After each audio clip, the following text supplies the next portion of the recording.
it's Chrissy again, and today I have for y'all my April book haul and May TBR. First, I cannot believe that I have been on booktube for a month. That is awesome. And I also can't believe it's only been a month. Anyways, it's cool. I'm here. It's been fun, guys. Anyways, to the books I have read this month. First, I have Throne of Glass. I have talked about this book quite a bit. I actually have a full video review as well as a written review on this book. I gave it 5 out of 5 stars. To give a very brief synopsis, it is about an assassin who is awesome and not a cold-hearted assassin. She's just awesome, and she has to enter this competition to get her freedom. And there are guys and romance and mystery and action, and I love Selena so much. I need Air of Fire, which is the third book, so bad because the second book I read this month was Crown of Midnight, the second book in the series. So I've read these two. I need the third one. I also have a full review and discussion and then a written review on Crown of Midnight too. I will leave those links below. So my camera died. If the angle is different, that is why. Back to the books. After I read Throne of Glass and Crown of Midnight, I picked up The Assassin's Blade, which is the bind-up of the 5 novellas that prequel the Throne of Glass series. And I got about 30% the way through, 130-something pages, the first 2 novellas and then half of the third one, and I put it down. I absolutely love this book. I love Selena, and I apologize for the kids screaming outside my door. But I love Selena and I love this story. It was really good. Me putting it down has nothing to do with the quality of the book. It is just that I'd been with the series for 2 books already, and this wasn't really a continuation of the story. It was a prequel, and I really there were so many books I wanted to read that it just so I'm about 30% of the way through this book, and I do look forward to picking it back up in May. Next, I read Love Letters to the Dead by Ava Delaria. I mispronounce it every time. I call this book a cross of Percy being a Wildflower and Looking for Alaska. In other words, you will cry. I've also done a video review and a written review of this book, which I will link down below. It is a contemporary story where the main character gets an assignment for class to write a letter to a dead person, and she never actually turns it in, but she decides to write to Kurt Cobain because her sister, who recently passed away, loved Kurt Cobain, and then she ends up writing to a whole bunch of different people and just carries on, and you get to learn about her, and it's a really good book. You will cry, you will cry, you will cry, but I recommend it. I gave this book a 4 out of 5 stars, which is really good. I have a tendency to rate contemporaries a little harsher than other books just because I rate books on how they're going to stay with me, and contemporaries don't tend to stay with me. This book will, though. This book is a really good book. That's why I got 4 out of 5 stars. Next, I read The Winter's Curse by Marie Rudkowski. It's really hard to pronounce. This was a really good book. I also have a written review. I do not have a video review of it yet. I will later, but I have been taking law school finals. Yeah, that explains it away pretty easily. Yeah. Anyways, it's a really good book. It's also a beautiful book. Like, it has the uneven edges, and it has like this really pretty black pages, and the font itself is really pretty. It's like dark. This book to me is gorgeous. Both the cover is really pretty, and even the actual book, you can't see, I'm sure, but it has like a little design on it, and it's this brownish pink color, and yes, it's a really pretty book. It is also a really good story. It is very character driven.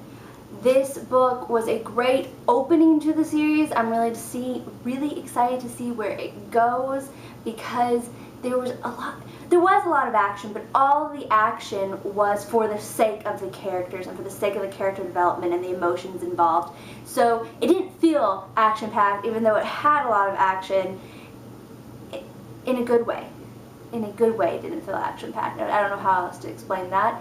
That's an odd statement, but I highly recommend this book. I did give it 4 out of 5 stars just because it did drag a little bit, particularly towards the beginning, but amazing characters and emotions, and yeah.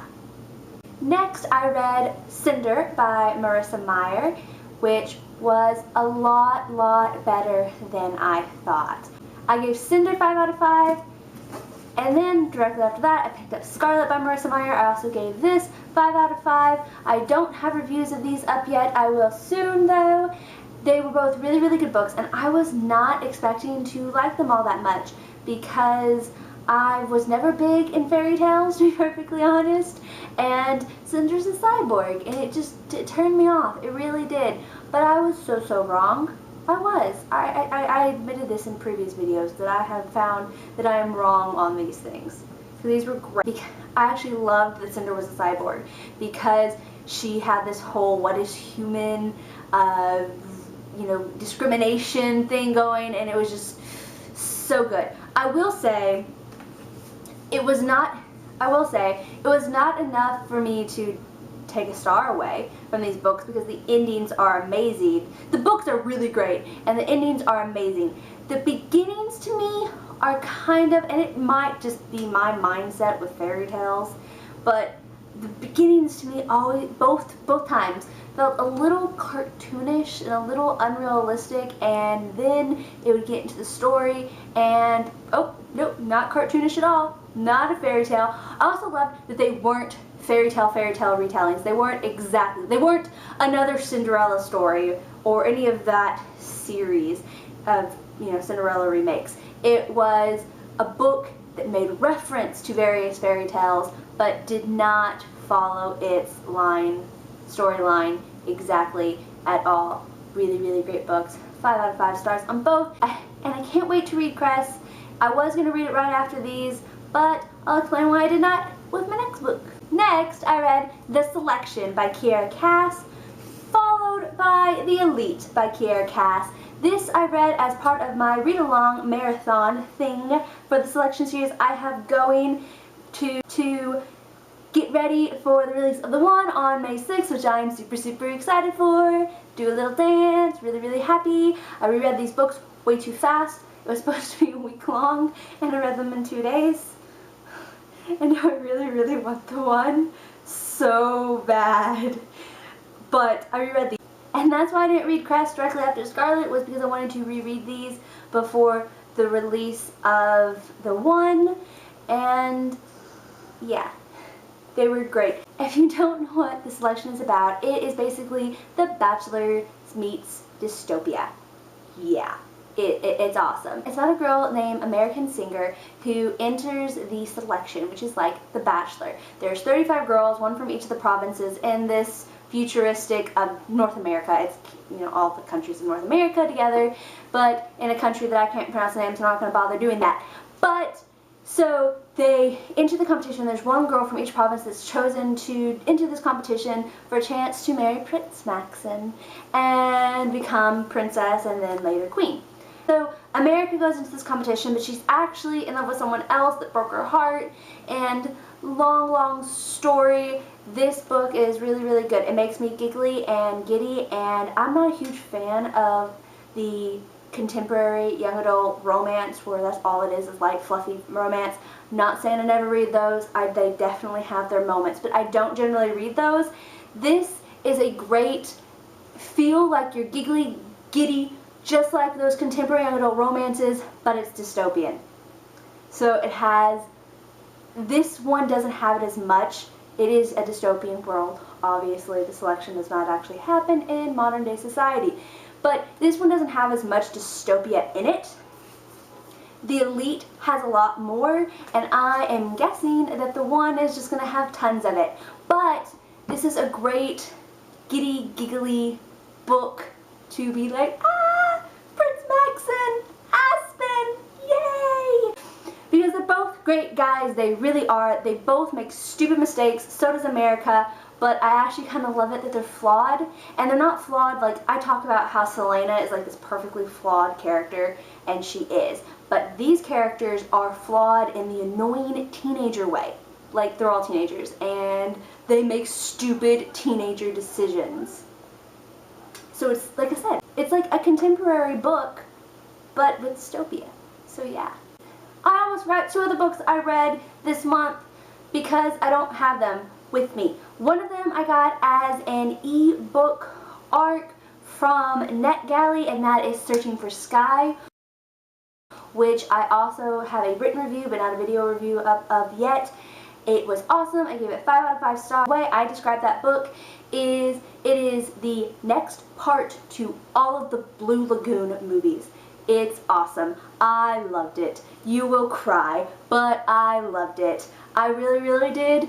And for those who don't know what Blue Lagoon is, basically this story is of a girl who has lived 14 of her 16 years on an island with only her mom, a boy named River, and River's dad, and then her name is Sky. And that's where she's lived her entire life. And then a boat comes, and this is her adjusting to society. It is a really, really great book. I gave it 5 out of 5 stars. It comes out May 13th, I believe. I definitely have the correct date on my written review, which I will link below. Recommend that book. Go get it as soon as it comes out. The other book I read was Rebel Belle by Rachel Hawkins. This is the Booksplosion book of the month. I actually won't be able to watch the Booksplosion live show this month because it is on the same day as my law school graduation.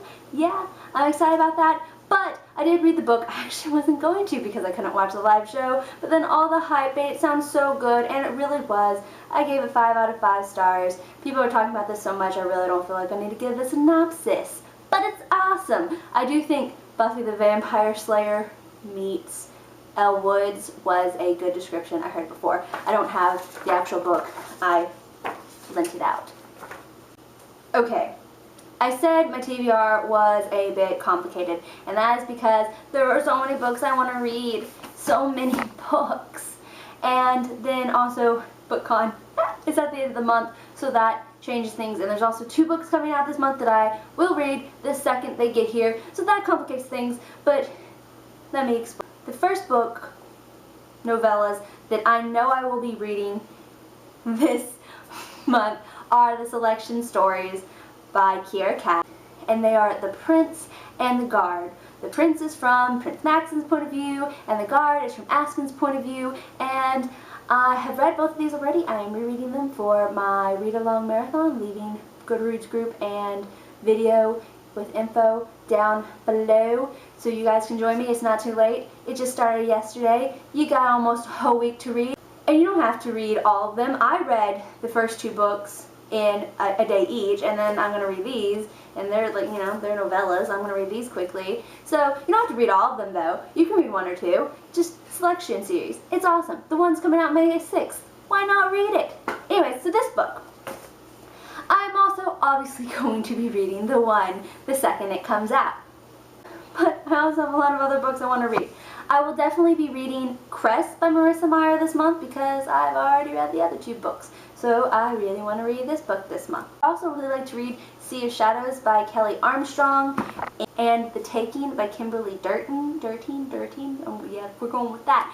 Anyways, because the book signing I'm going to on May 6th with Kiera Cass when the one comes out. Also, we'll have Kelly Armstrong and Kimberly Durtin. And also, I read the prologue of this book already, this one, and I'm hooked. I'm really, really hooked. So, I would like to read these before May 6th. Yeah, I don't know if that's going to happen, but it'd be awesome. They're on the top of my TBR pile at least. It is also my goal to read the Daughter A Smoke and Bone trilogy this month. I really want to do that because they sound awesome, and I have all 3, and I can marathon them. So that may or may not happen. It's my goal. Another book I know I'm going to read this month is City of Heavenly Fire by Cassandra Clare. It comes out May 27th, and I'm going to be reading that puppy really, really quickly because I want it done by BookCon. So those are the books that I'm pretty sure I'm going to get to this month. hope. But I also have a few others I'd like to get to, and that is I would like to finish The Assassin's Blade, which I'm 30% done. And I also really want to read Reboot by Amy Tintiera. The sequel to this book is coming out, I think, on May 13th, and I also found out the author went to Texas A&M. I went to Texas A&M. We're Aggies together. So I have to read this book, and I have to read it soon. And it also takes place in Texas, which, like, no books take place in Texas, so I want to read this bad. I would also really like to read a Jennifer L. Armentrout book before BookCon, because, you know, she'll be there, and everyone's read everything by her, and I've read nothing. I do have these 2 books. They are probably on the next part of my list, but there's so many books I want to read. So many. That is my April wrap-up and May TBR. So that's all I have for y'all today.